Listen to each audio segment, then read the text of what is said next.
श्रीमद् भागवत सुधा सागर चतुर्थ स्कंद 13वां अध्याय।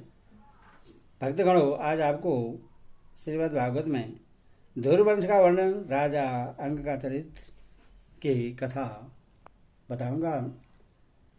आप इस कथा को पूरा सुनें और आपसे नम्र निवेदन है कि आप भक्ति माँ भगवती चैनल को लाइक एंड सब्सक्राइब जरूर करें। कथा सुनिए। सूची कहते हैं, सौनक जी, श्री मैत्री मुनि के मुख से ध्रुव जी के विष्णु पद पर आरूढ़ होने का वृत्तांत सुनकर विदुर जी के हृदय में भगवान विष्णु की भक्ति का उद्रेक हो आया और उन्होंने फिर मैत्री से प्रश्न करना आरंभ किया। विदुर जी ने पूछा, भगवत प्राण मुनि, ये प्रेषिता कौन थे? किसके पुत्र थे? किसके वंश में प्रसिद्ध थे और इन्होंने कहाँ यज्ञ किया था? भगवान के दर्शन से कृतार्थ नारद जी परम भागवत हैं, ऐसा मैं मानता हूँ। उन्होंने 5 रात्र का निर्माण करके श्री हरि की पूजा पद्धति रूप क्रिया योग का उद्देश्य किया है। जिस समय प्रेतागण स्वधर्म का आचरण करते हुए भगवान यज्ञेश्वर की आराधना कर रहे थे, उसी समय भक्त परवर नारद जी ने ध्रुव का गुणगान किया था। ब्राह्मण उस स्थान पर उन्होंने भगवान की जिन जिन लीला कथाओं का वर्णन किया था, वे सब पूर्ण रूप से मुझे सुनाइए। मुझे उनके सुनने की बड़ी इच्छा है। श्री मैत्री जी ने कहा, विदुर जी, महाराज ध्रुव के वन चले जाने पर उनके पुत्र उत्कल ने अपने पिता के सार्वभौम वैभव और राज सिंहासन को अस्वीकार कर दिया। वह जन्म से ही सांचित, आशुशून्य और समदर्शी था तथा संपूर्ण लोगों को अपनी आत्मा में और अपनी आत्मा को संपूर्ण लोगों में स्थित देखता था।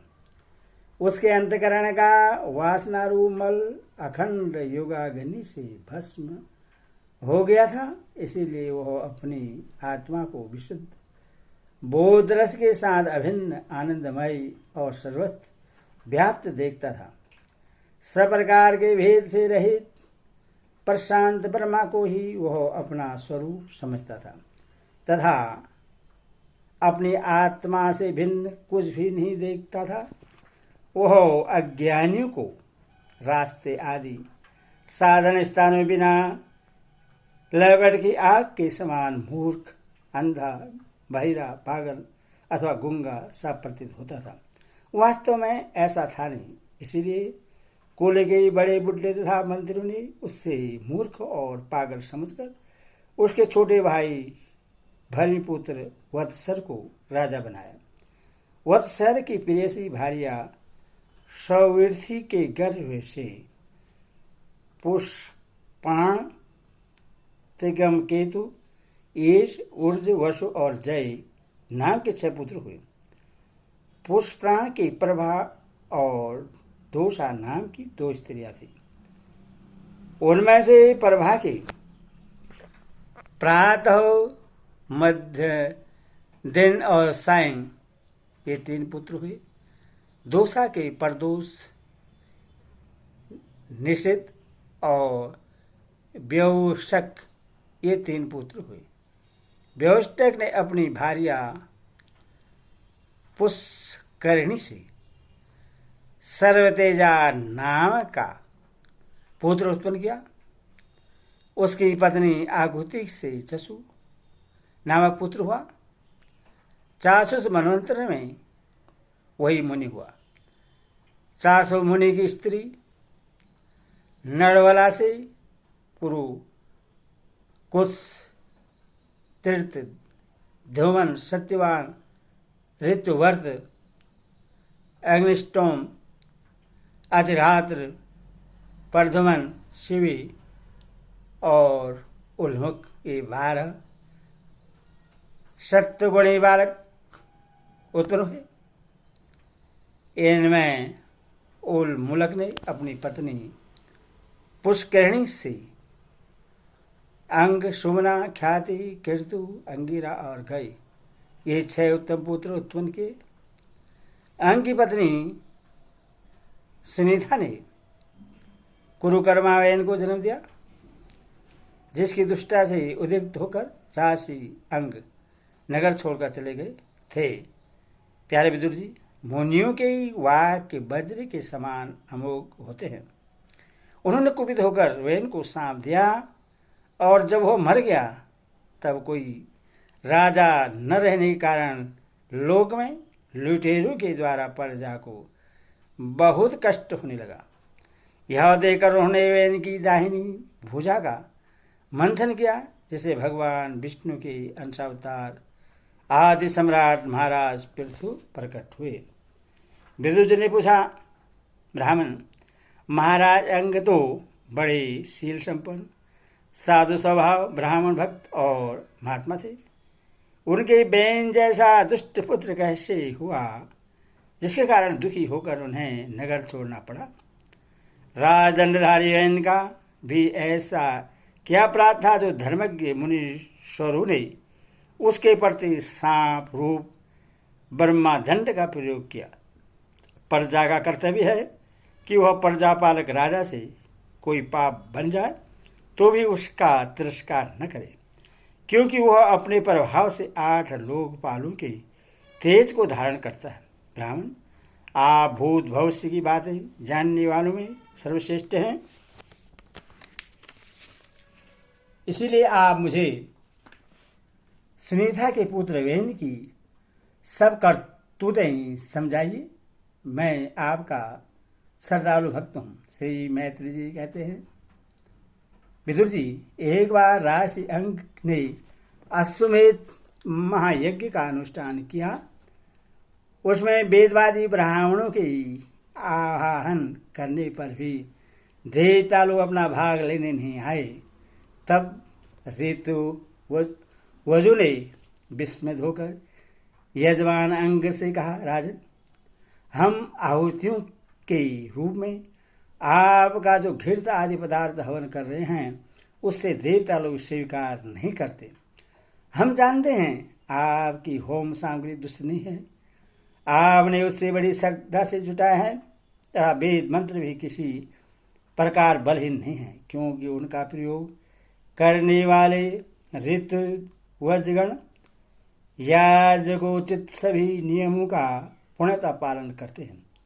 हमें ऐसी कोई बात नहीं दिखती कि इस यज्ञ में देवताओं का किंचित भी तिरस्कार हुआ है। फिर भी कर्माध्यक्ष देवता लोग क्यों अपना भाग नहीं ले रहे हैं? श्री मैत्री जी कहते हैं, ऋतवजों की बात सुनकर यजमान अंग बहुत उदास हुए।